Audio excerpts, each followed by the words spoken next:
welcome back to Dev Game Club, a weekly podcast in which two veteran game developers look at games from the past to discuss their relevance and impact today. I'm Brett Duval, and I'm joined as always by my co-host, a man to whom the voices in his head are whispering, "Majestic, majestic." Tim Longo. Yeah. Did you find that guy? What do you mean? No, that doesn't ring a bell. I mean, I'm deep into Majestic. Yeah, I know you are. But there's a bum in the subway. I guess Hell's Kitchen. Hell's Kitchen subway, yeah. Yes. Who, if you talk to him, and he's got multiple one-liners, but one of them is like, keep hearing these voices in my head, and the next time he whispers, "Majestic, majestic." Nice. Yeah. No, I don't think I talked to him. Okay. Yeah, as I mentioned last episode, I wouldn't say I'm doing a speed through or anything, but I am playing very sloppily and not in a completionist way, which is fairly liberating for a game like this. Which kind of just doing things on a whim. Which game is this? I mean, we haven't even mentioned where Deus Ex. Yeah. Yes. Deus Ex. I mean, it's the same for me, especially as I get further into levels and I'm nearing the end of a level.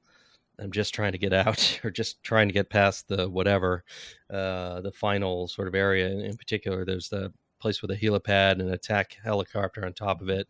And there's a bunch of guys under there, and I've been playing stealth, and I several times tried to get through it in a stealthy way. And finally, I'm just like, you know what? I'm just going to run right through here. Yeah. And I just ran through to the exit and hit the button, took a bunch of damage. And I was like, I think I'm going to go back to the base at this point. So who cares? Yeah. I didn't quite, but it wasn't long. It wasn't a huge deal. So there are points where I'm just like, okay, there's a certain amount of unevenness, I guess, in the difficulty that happens. Difficulty is something we should probably talk about at some point as well, because it's a thing we borrowed from, and I actually have more thoughts about it. But you mean for this game? Yeah, for this game, right? Yeah. Right. Are you playing on easy? I am playing on medium. Okay, yeah.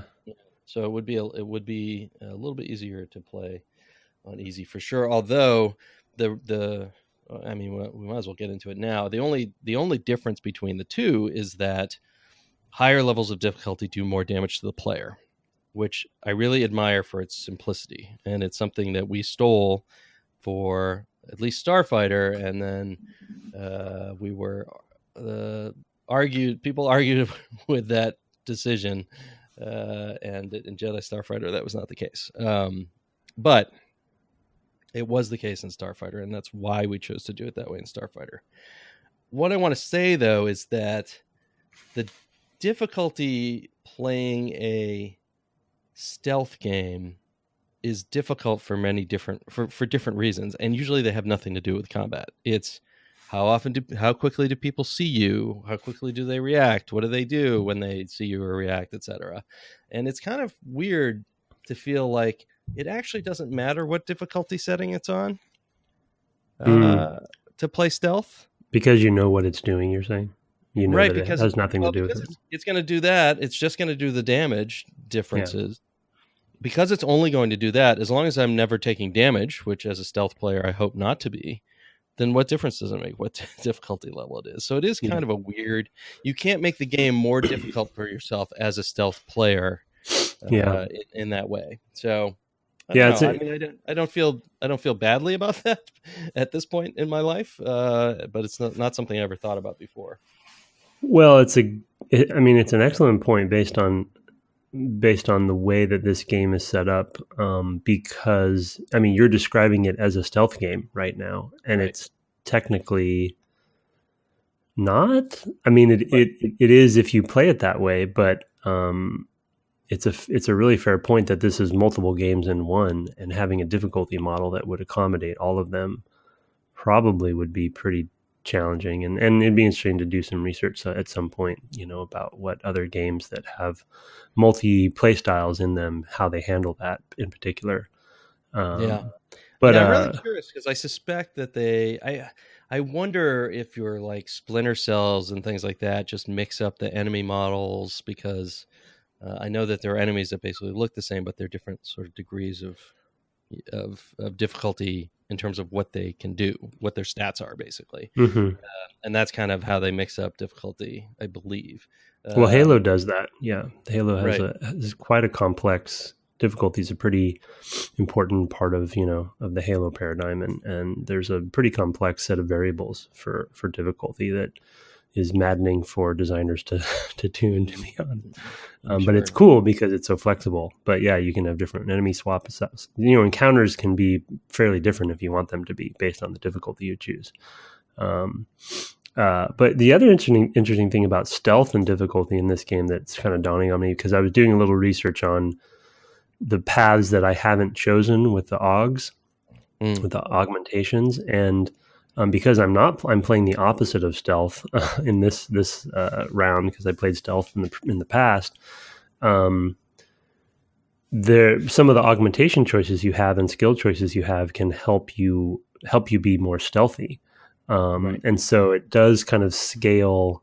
Your choices can scale that. So if they had stealth variables in the difficulty model, like you're saying, what would they do differently other than just damage? Then your choices in your augs and augmentations and your skills would kind of like mean less or something. You know what I mean? Like I guess they wouldn't mean less. It just would make it easier for you if you're playing on hard or something, and they had different frameworks. But I don't know. It's just kind of an interesting combination of systems kind of merging and clashing together, versus like with damage, I just know it's a very digital thing that I know what my choices will do. Right.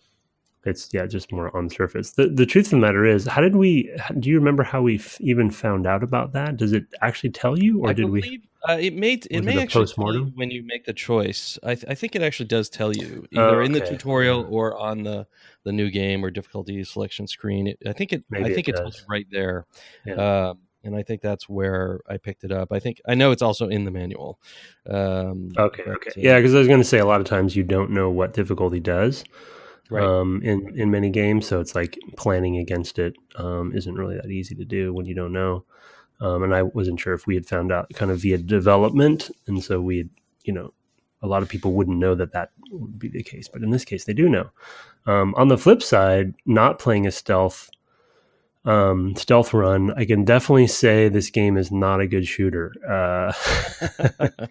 Uh-huh. Yeah, and I'm playing on easy, so. And to your point about like running past things and through things, it's a very viable strategy, the way that the game, the worlds and the levels are built, and the way the AI works, because it is a pretty fully realized for its time level design and world, and so there's not like a lot of heavily scripted or unfair sort of monster closets or anything like that, right? Like things are pretty discreet, so you can, if you know the path of some AI or something, you can really just kind of run by them, and they can't catch you, and they can't do enough damage to you to really make a difference, and then you kind of run out the door, Right. So I'm Right. definitely cheesing the game quite a bit doing some of that stuff. But even when I'm in full combat, I mean, combat with like say up to 6 to 8 guys sometimes, if Mm-hmm. I'm just like being super super silly and just running through stuff, it's just And a pulling in mess. all these guys, right? Yeah.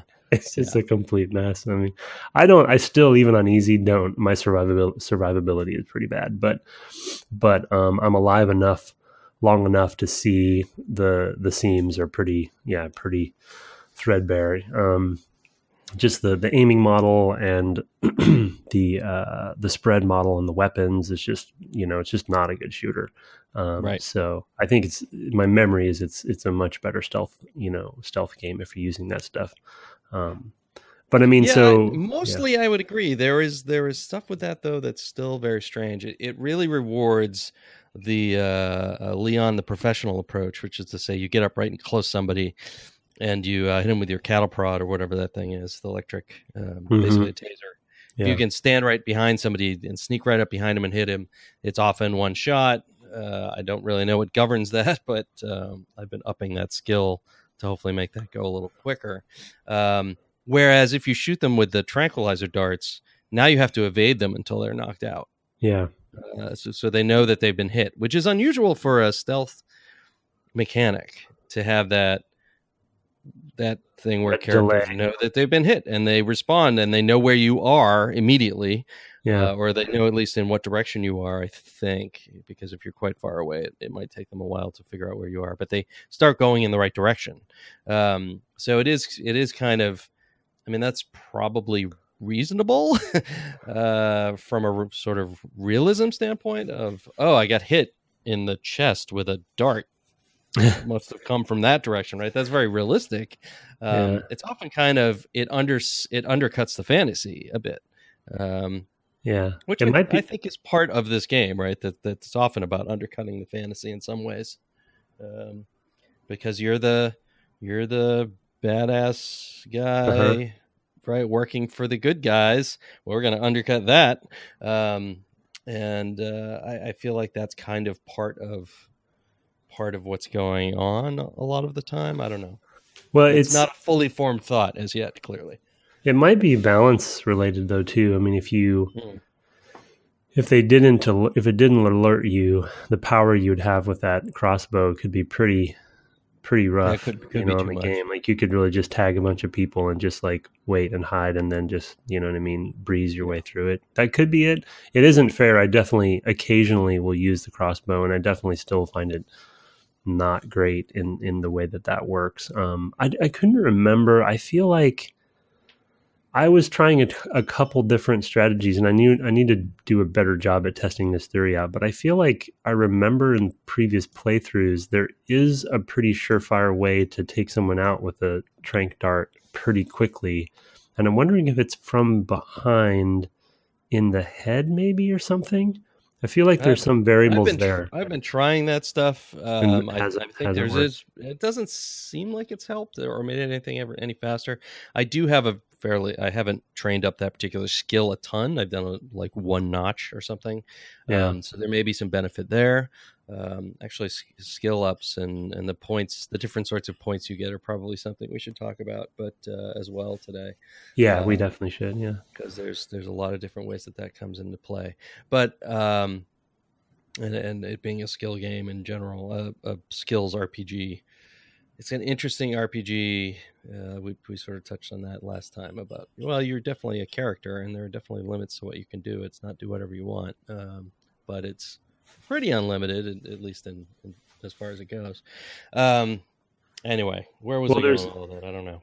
There's also, I mean, the other sort of flavor of stealth that we should talk about too, that I played in the past, and I don't think there's much of a reward for it in this game, but I think I feel like it is this and Thief were the games that introduced the concept of it to gaming, and people have fully embraced it much more so, say in the Dishonored games and things like that, right, or the other Deus Ex games, and that's also a non-lethal run.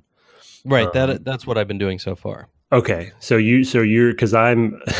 I tried to be a ghost, but I think that's impossible in this game. Probably is, yeah, but because there are areas where there are.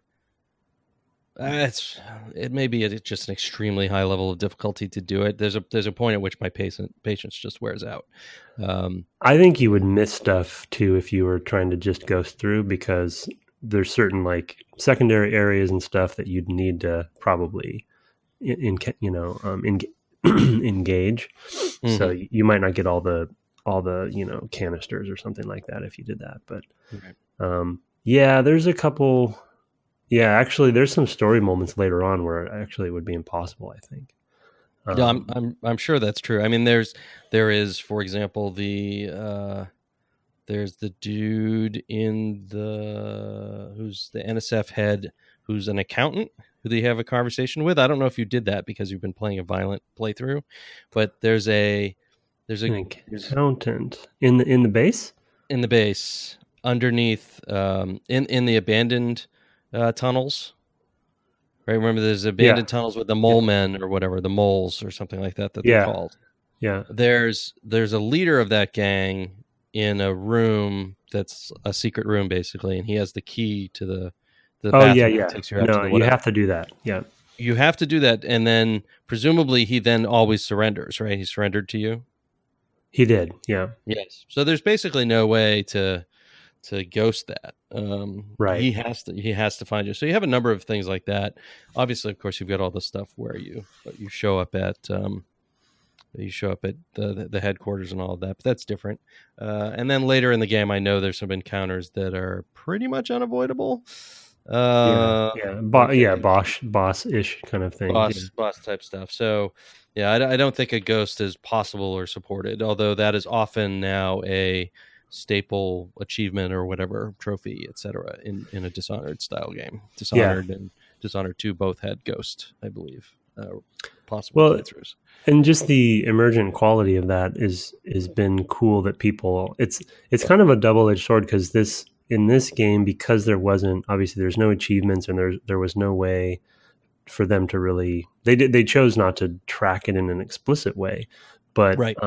but there, it's kind of, I wouldn't call it as harsh as a controversy, but I think there's this weird tension now where achievements are kind of, even if the achievements are hidden, they're exposing the different play styles in a very discreet way. Mm-hmm. And the new Hitman game's one example that I would give. And in this game, the concept of doing a non-lethal run was sort of explicitly a player choice, right? It's like, Right. I'm going to play this way. They gave me the tools to play this way, and then I'm just going to have that personal gratification of doing that, the intrinsic value of that, versus, okay, you do a non-lethal one, and then say in a Dishonored, it actually impacts the way the world sees you by how many people you kill, and it's actually fully embraced. And so there's a bit of a tension, I find, and you hear players talk about it, about whether they like that or not, because sometimes you just want to play the way you want to play and not really worry about the game constantly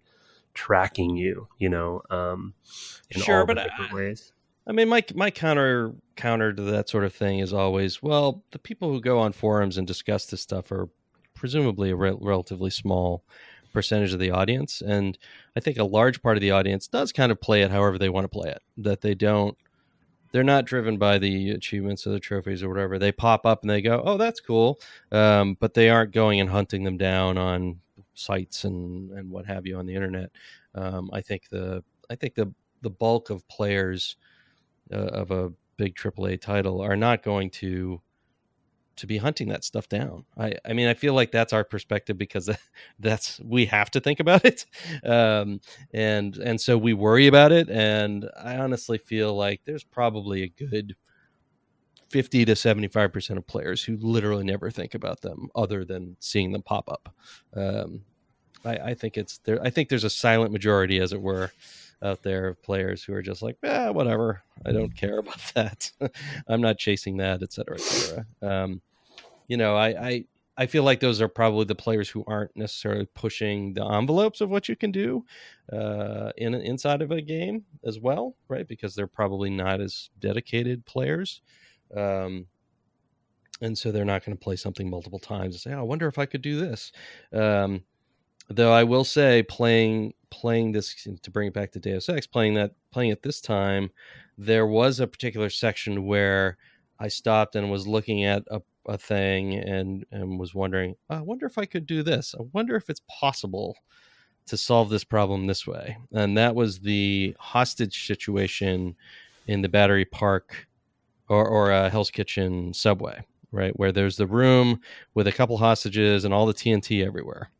And the solution I came up with was, I'm going to take all the TNT out of the room stealthily. So I'd go in, I'd pull one out, I'd make my way back into the vent I had gotten in there. And then once in the vent, I had to go find a place in the vent where I could actually put it, because you couldn't just drop it in the vent. There's not enough room to put it down, which is a whole physics thing. They must use a larger box or something to determine whether you can put a thing.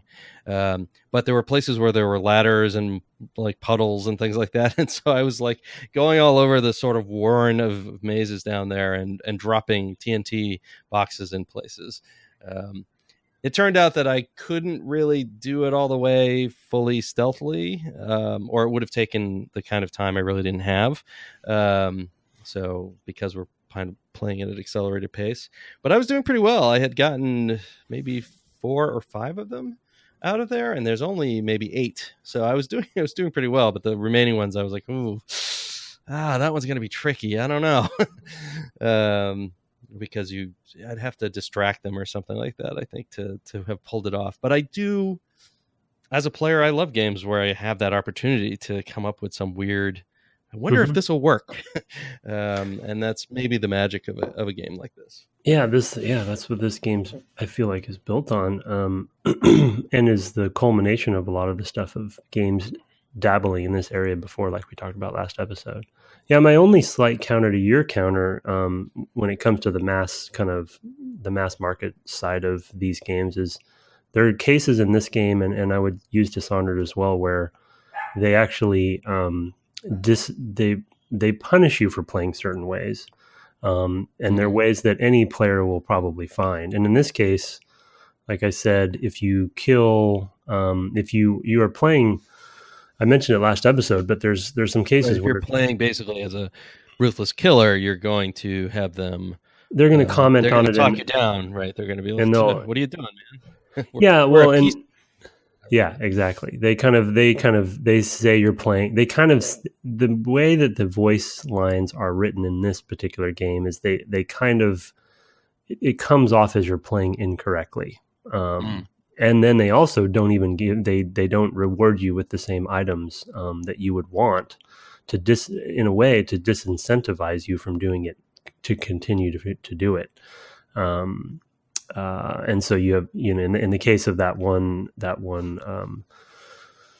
the requisitions officer, he gives you less ammo because he says you shouldn't be killing as much. So it's like, oh, I guess I shouldn't be killing as much. So because he didn't give me as much ammo. And then in Dishonored, there's sort of the chaos thing. It's like, well, I just want to play the way I want to play. But if you do that, then the chaos of the world goes up, and it kind of, so, I'm stretching the point some, because the good part of that about that, and of course we know that Harvey Smith worked on this game and he worked on the Dishonored games.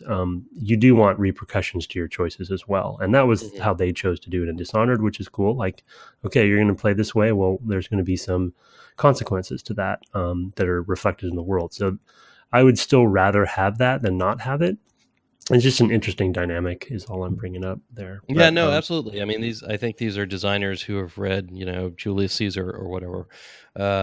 There's definitely there's an argument being made, and in the past, I know Warren Spector has talked about this, that there is a playthrough of the game which reflects his values, and I'm sure that his values leak into this game, and Harvey's as well, into both of the games. And I think that the violence begetting violence is definitely, that's a Harvey Smith value.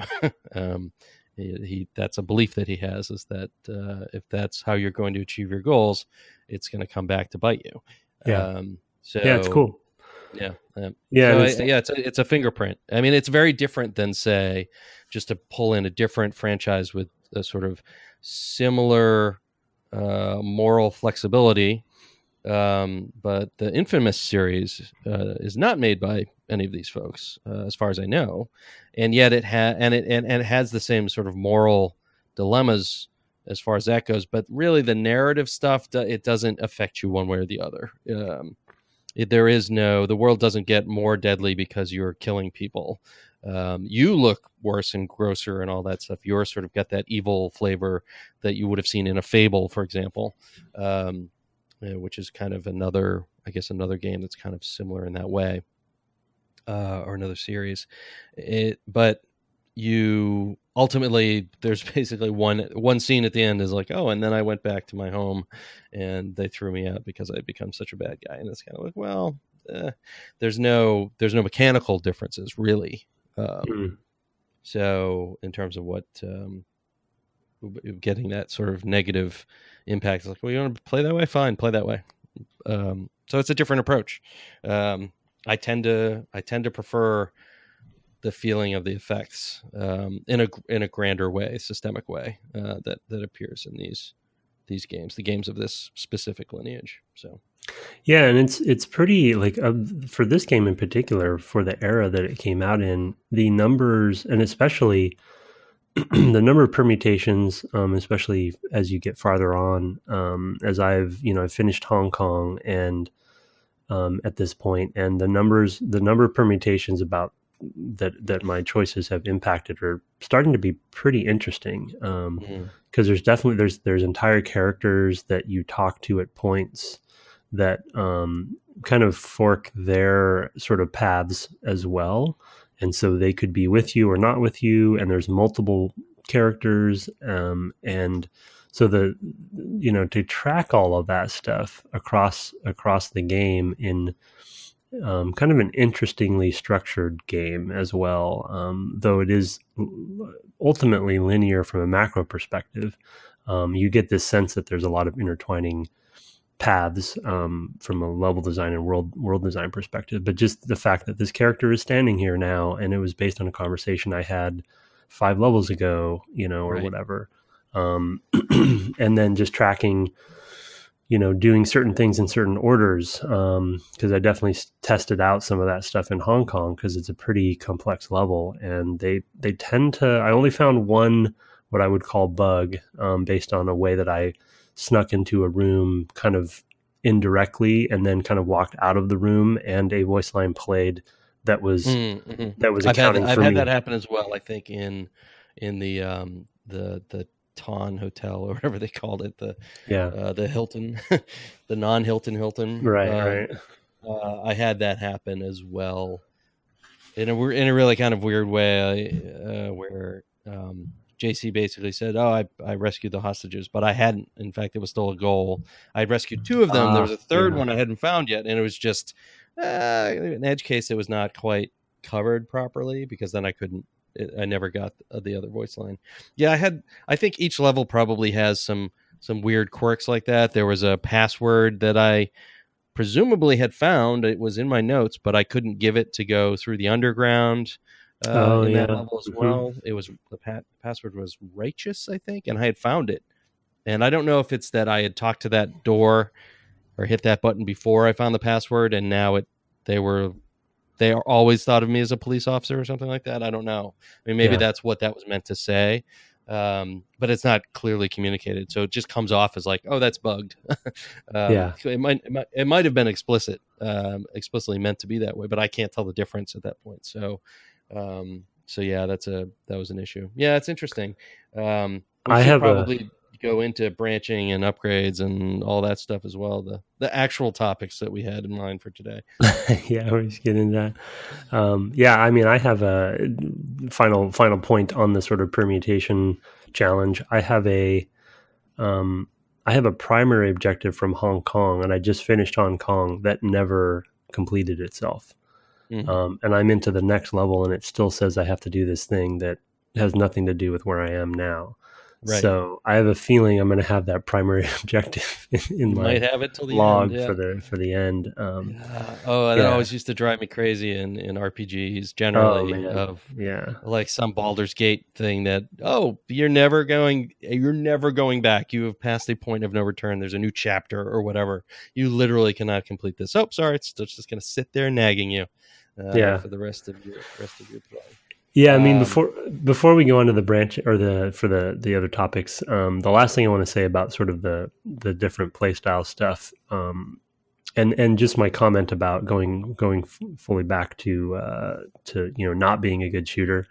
In the end, I don't ultimately care as a player, for myself at least, is because these games, because of the emergent focus, and because it's basically these games are sum of parts, and I'm okay with that because of all the dynamic elements that you can choose on the fly. Like you said, how do I want to play this room? I wonder if I could do this, and you ask yourself those questions. And I would rather have that than focus on every little bit, because it's kind of not that it's hidden from you, but it's not as much a concern because all of the sum of parts are great. And the reason I brought up the non-lethality playthrough is a small design decision that I always loved. And this is the game I give the credit to, though it probably wasn't the first one. and the fact that you have a crowbar that you can use, a crowbar for combat, and that you can use the baton, and the baton knocks them out and the crowbar kills them. And Right. so you have this, which is a sort of a stealth, bread and butter of a stealth game for sure, because you have this choice you can make, right? Of like, okay, well, I'm going to take this person out permanently and not have to worry about them waking up or whatever. Which I forget if they wake up in this game. Do they wake up? I don't believe they do. No. Okay, so it's more of just a Here, choice. here, it's really just a player. It's in the player's mind. They're taken out versus they're taken out either way. So they're no longer part of. And it's just, is this a dead body or an unconscious body? Yeah. I suppose. Well, even then, I was going to say, I suppose that another guard could come up and find the person, but I don't think they wake them up. I haven't had that happen, so I don't think it's a thing. Yeah, it was because I'm not playing a stealthy, non-lethal. I wasn't sure I couldn't remember if that happened, but it becomes a thing later, in games. But just this, you're just adding in these objects, these weapons that have just, one tweak to them.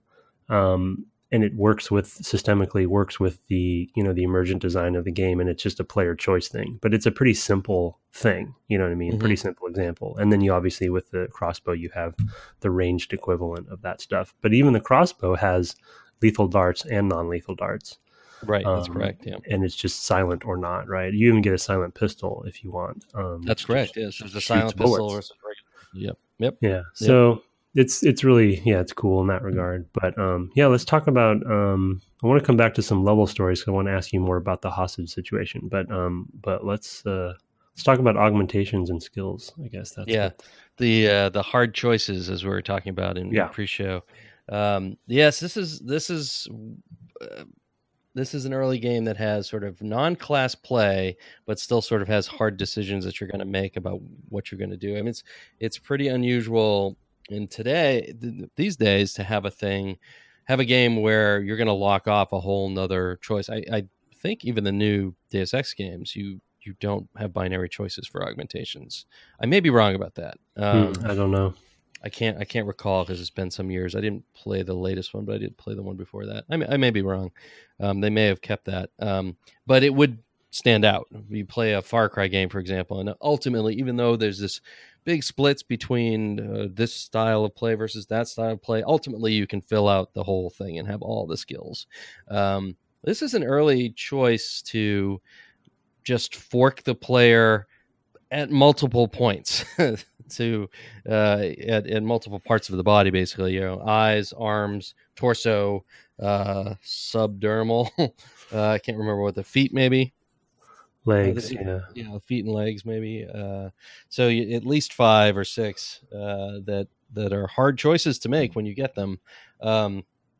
It's kind of interesting because we both picked the first thing the same, which was the arm augmentation, which was we both picked up the being able to pick up more weight, versus the other one being combat strength, I guess, which would have supplanted unarmed attacks, like with the crowbar or something. I think it helps all of that stuff, and in retrospect, I actually wish I would have chosen that one. As much hitting people as I'm doing. Sorry. Yeah, no respecking. No respecting. That's another thing too. Is that once you've made your choices, there is no going back.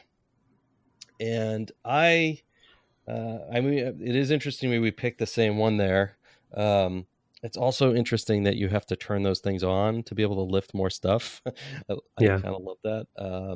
I had forgotten that was a thing. I expected to have to turn on the light, but I didn't expect to have to be like, oh, you're stronger, but in order to be stronger, you have to hit a button. I think that's hilarious. Well, and then it's related to a resource that doesn't recharge. Exactly right. The bio. So that's kind of another hard choice there of how you're gonna, not a softer choice, but how you're gonna use this one resource that everything shares. Because I think ultimately it ends up being like 8 different augmentations if you fill everything up. There's a whole bunch, and I ended up in the end of where I played to, which was the end of the airfield, so I'm way behind.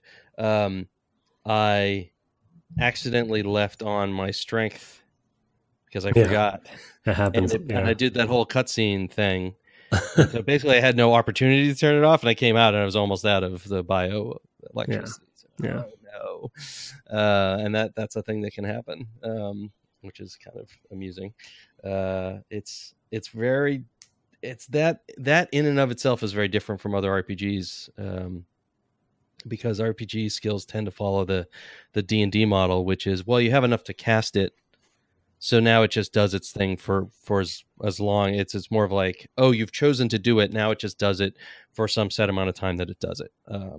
Yeah. Look it up in a table. Oh, your third level, your light spell lasts 3 hours or whatever. And this is no matter what you do, you're going to spend some energy to do it. If you're doing any of those things, that is in and of itself an interesting sort of thing. Well, this causes more. You basically have more management, Right. micromanagement, right? Where you have to actually, yeah, not only remember but also just keep in mind what you're going to do when. And once you fill them all out, they end up being on, like I think like F4 through 12 or something like that. All of them. So you have a lot of different. Like, if you're going to, by the end of the game, when you're juggling these things, doing multiple things, it's a lot to manage. Luckily, it's one resource, I guess. So you're just watching one bar. But yeah, I'm never very good at doing that kind of stuff, especially in the heat of action. Mm-hmm. So I'm using them pretty minimalistically in my playthrough because I'm playing so action centric. Right. But and then second, it is a thing. Well, I was going to say it is a thing that more recent games in this style, in particular the Dishonored games, have somewhat veered away from, because they all use a common mana pool or whatever for the special abilities. That does recharge a certain amount depending on the skill, and if you use a bunch of them at once, then you're going to lose sort of your quite a bit of it, but you'll often get some of that back, which is kind of an interesting wrinkle on the whole thing.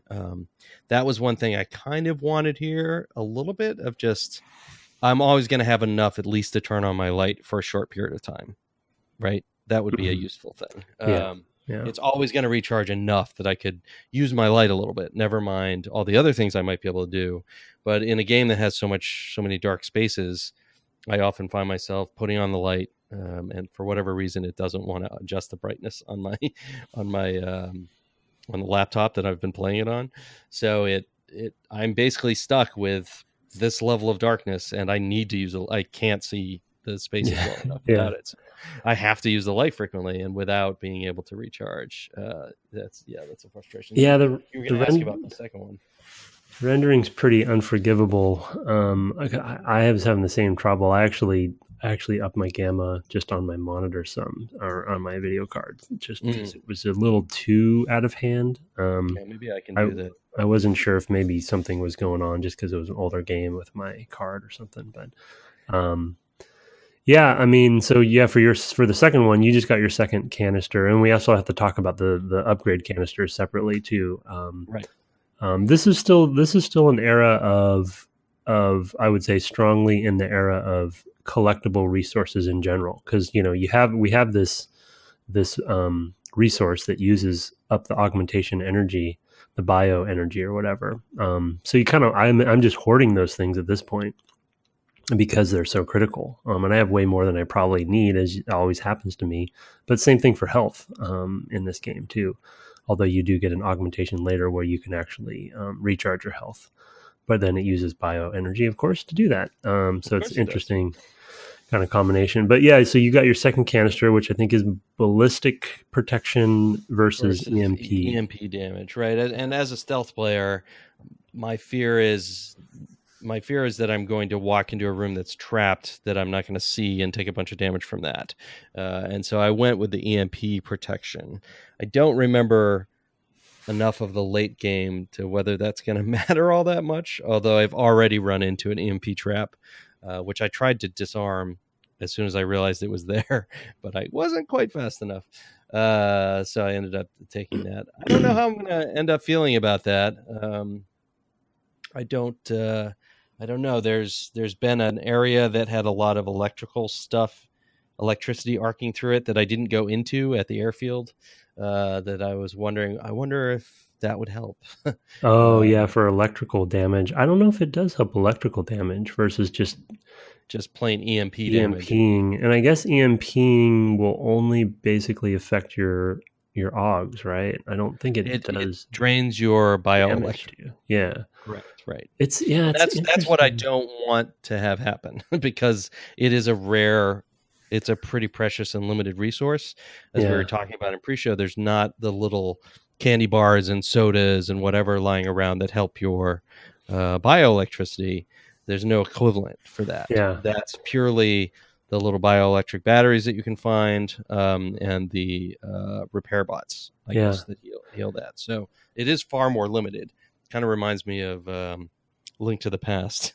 Had similar issues, right, with the mana that didn't recharge and the health that was Oh all yeah, depleted. yeah. Yeah, yeah. That's digging back in the barrel. But yeah.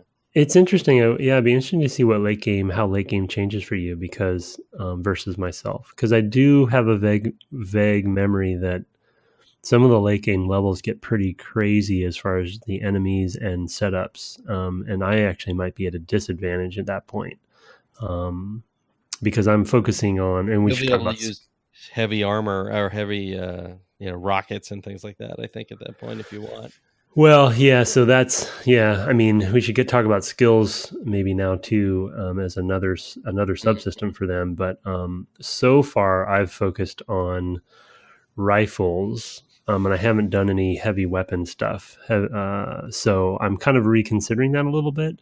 But I couldn't not go after hacking and electronics, to be Can't. honest. So You got to do it. I'm doing that too because Yeah. it would have pain, even though that was what I've done in the past. I put a level in both lockpicking and electronics. And is there one that's like computer systems or something like yeah, that? computers and electronics are separate. Yeah. Yeah. So I think I've put one each in all three of those. I put two into the whatever the one is for the prod, so that when I sneak up on somebody, it's gonna knock them down basically in one shot. I think I put Is that two the into that. hand I to think hand that's then or something? yeah, maybe. I think it's called primitive or something like that. Yeah. Something Anything you pretty low. hold, I think, yeah, like knives Right. or anything. Yeah. Right, exactly. And then I also put one in pistol because that governs the crossbow as well. So Yeah. I have spread them out quite a bit, but it took me a long time to go and spend any of that. I had kind of forgotten it was a thing. It's because it happens at the beginning. Yeah. And they show you that, and unless you go look at it on the menu, you kind Yeah. of can forget about.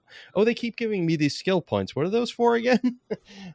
Because those are the rewards, but you don't necessarily.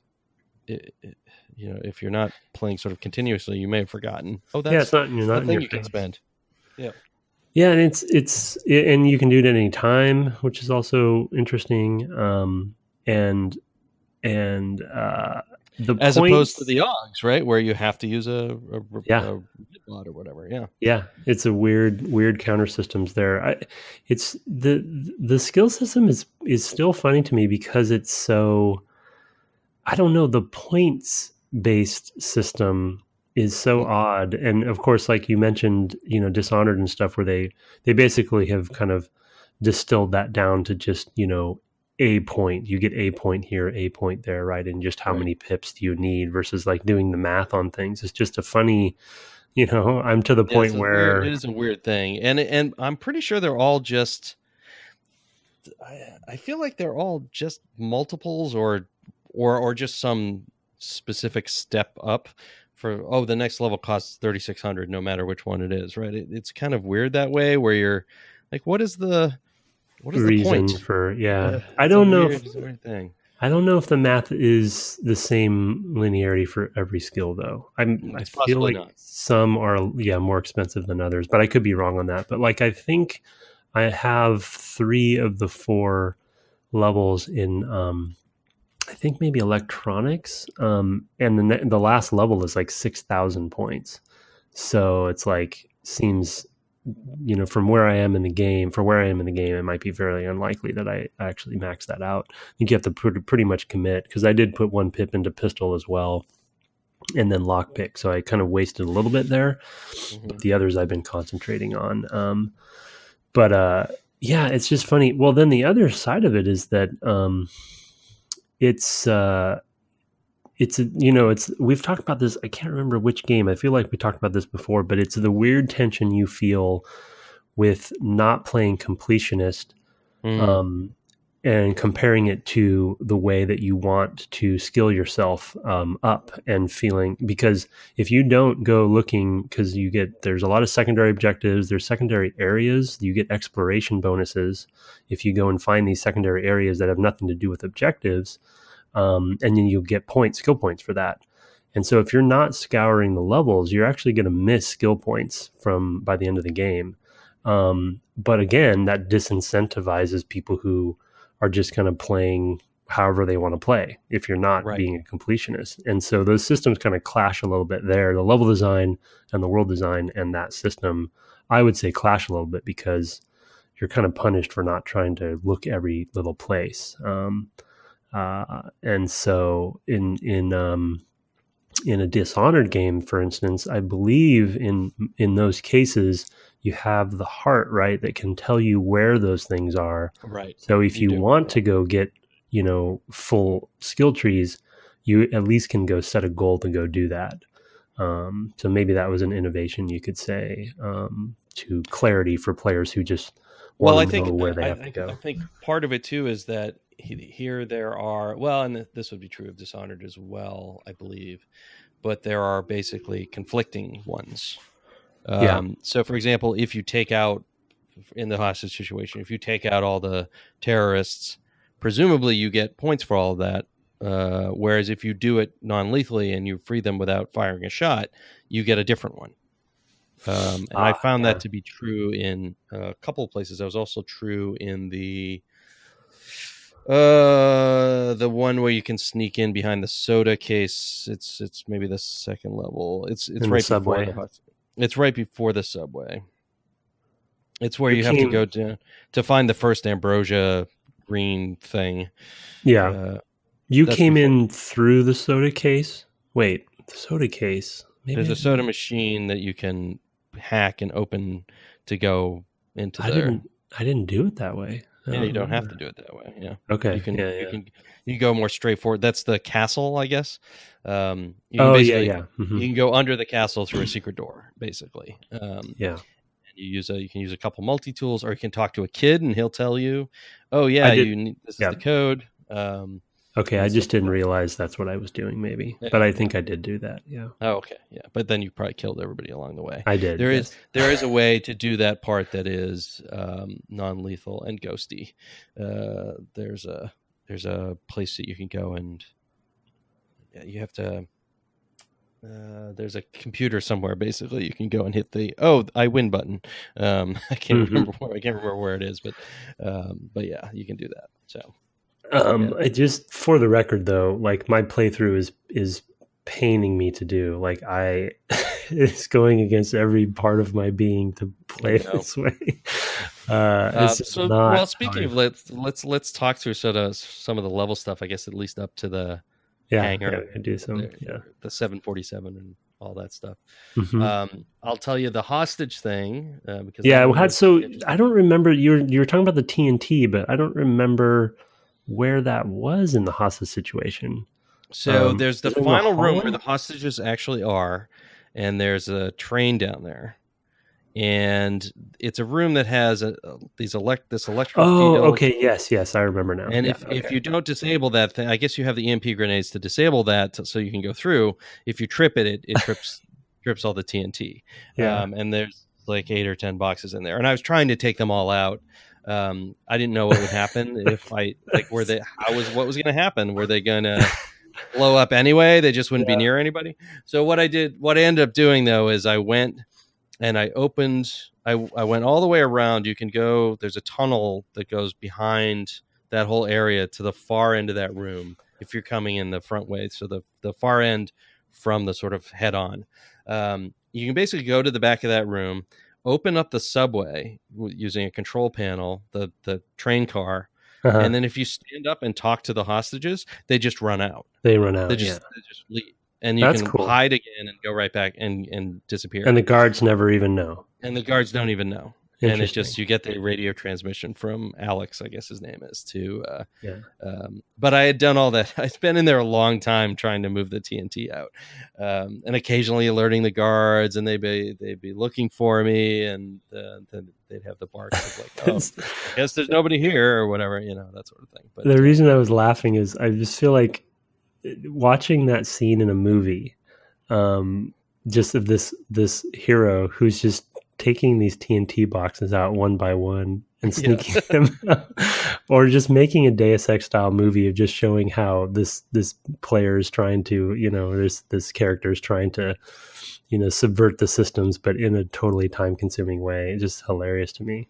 Then the contrast for me, which I told the story last episode, I just had accidentally gone through the ventilation shafts and came upon the grate that is above that room.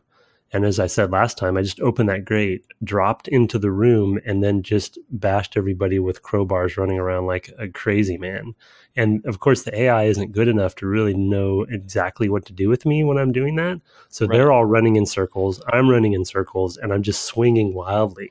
And eventually I got them all down, and I took a fair amount of damage, but I didn't die. And of course, the hostages are screaming and running around too. But then once I talked to them and opened the door, then they got out. So I didn't have to deal with the security system or the TNT or anything. And I'm sure I failed it probably 5 times doing that, but I just I was committed to my choice, so I just decided this is how I was going to do it. You did something similar in the warehouse, right? Where you basically dropped into that final area and just started swinging your crowbar or whatever. Yeah, it's been my tactic quite a few times.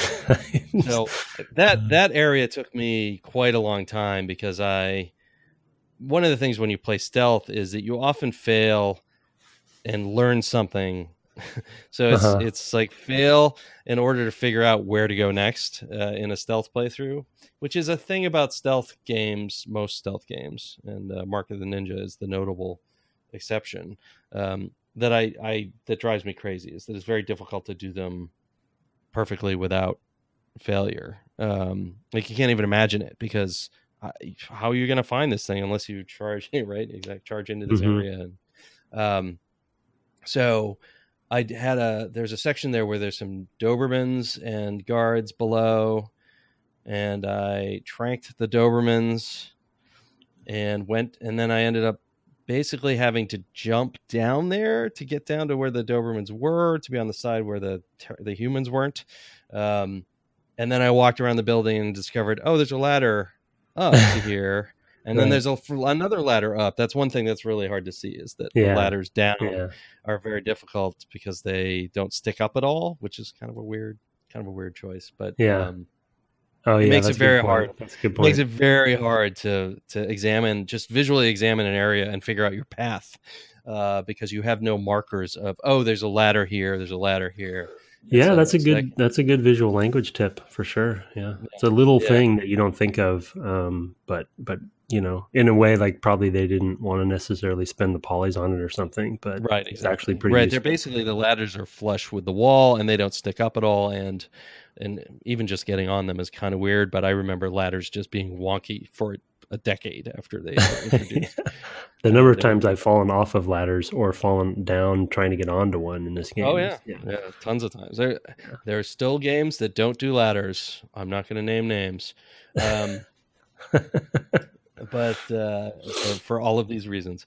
But yes, it's this thing where it takes me there's a lot of failing just to learn the rhythms of the level, where the people are, where the enemies are. And so that's my knucklehead stealth description is just, I blew it. And it's really, I describe it as more knuckleheady the more I just like charge in just to get the information. Like I'll just run around, figure out where everything is. Okay, now let me do my actual playthrough. So that happens to be a fair amount. But in that warehouse level took me a long time to figure out what I was going to do. Because there is a non-lethal way, but finding my way to it was very difficult. It's just door upon door upon door, or ladder upon ladder upon ladder to get down to the secret way in. I was like, finally found it. But that was definitely trickier areas. And then when I was leaving, there was a sniper I hadn't taken out on some roof nearby, and so I'm talking to the helicopter, and the guy's shooting me from a nearby roof. Right, but during the cutscene, right as I got up to it. Yeah, so yeah. I think when you're in a cutscene, it turns off damage and things like that. I think people won't shoot at you, but they will see you, which is really funny. In the underground level where the mole people were and the NSF, where you have to find the leader, I Yeah. had found a bum to talk to, and when I walked up to him and activated him for conversation, it stood me up, and we started having this conversation. And I Right. could see from the camera angle, which showed out through this hole in the wall, the guys on the other side going, "Whoa, that's him!" and then running up and then standing right next to me in the opening of the door. So there's definitely times where the conflicts of the systems are kind of humorous. I mean, you're going to have that in a highly systemic game if you're just going to keep running the sim while you're in a cutscene. These things happen. Yeah, it's unavoidable. So because you're always going to forget something. You're always going to forget one thing you could. Oh, you know what? We forgot to turn off the fire propagation system, and now it turns out that you can set a fire and then enter a dialogue, and while you're in the dialogue, the fire's climbing around the room, and I mean, it's just all of these things can happen, right, in these kinds of games. That's what makes them so wacky and fun. Yeah. So up to the airfield, you got any other good bits that you like? Let's see. So I thought you were talking about a different hostage section when you were talking about the TNT. That's because there was also the hostage situation in the Ton Hotel. That I think was a secondary. That was just that was 3 people, 2 on the upper floor, and then 1 in the office. And there was no TNT there. No. That's why I was confused. But yeah, now I remember the one down. No, let's see. It's been a lot of tomfoolery for me, for sure, because I'm just kind of stumbling through things, and the in the LaGuardia in the airfield, I wanted one interesting little tidbit that I thought was cool. Only it's not really a choice of mine, but when I do kind of a combo stealth sometimes because I don't want to engage, just obviously the hornet's nest. But what I often do once I do engage is I'll set up some sort of bottlenecking situation. So they're coming through and I kind of just take care of them that way. But if you go through to the boathouse, because I was trying to do that secondary objective to get the canisters, all the canisters, and I was swimming around. I was wondering where that was. Yeah, it's on. You can see it on the. You got to kind of work your way through the the container, container sections. Yeah.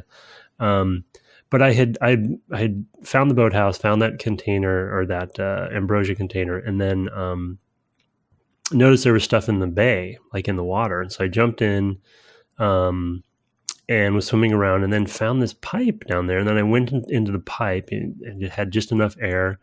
Swam through the pipe, and then kind of there was this whole pipe system. I was like, okay, I bet you I can get into the hangar going this way. Kept going. Didn't realize what I was doing, and it was actually an alternate route to get into the airfield to begin with. So I actually was going backwards, awesome. and I kept going, and I was like, actually ended up back to that sort of science facility that was underneath there. I didn't get obviously all the way back to the subway, but that if I had kept going, I would have. Right. And so it was hilarious. Interesting, to find an alternate route from a different direction, and then think you're being clever and that you're on the. And I just wasn't like. That's true. There's not a lot of signposting as far as because there's no map and things like that. It's often difficult to keep track of where you are. I mean, they'll say go to the east side of the island. I'll be like, I better write that down because that's not written down anywhere. There's no way for me to know where if I don't remember, I'm going to be in trouble. Sometimes it'll be in your notes when they tell you stuff like that. Sometimes it will. The goals. In the goals. Oh, right, in the conversations. Themselves.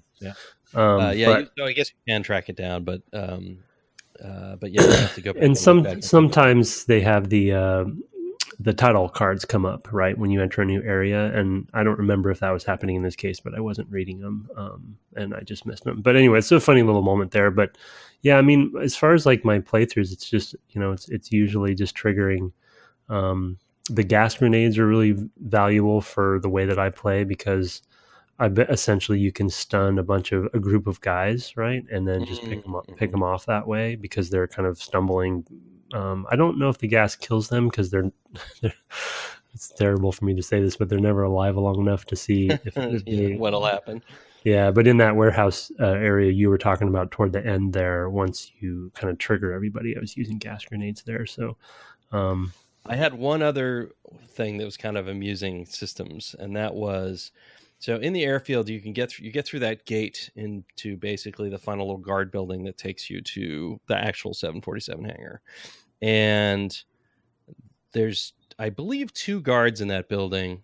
And the way I got into it was I used my muscle aug to move a heavy crate next to, there's like a big block next to the building, and you can move a heavy crate next to it and then a smaller crate, and you can get up on top of that, and then you can reach down and bring the heavy crate up to you, so you can basically bunny jump yourself up to the window, the second story window. That's amazing. Right?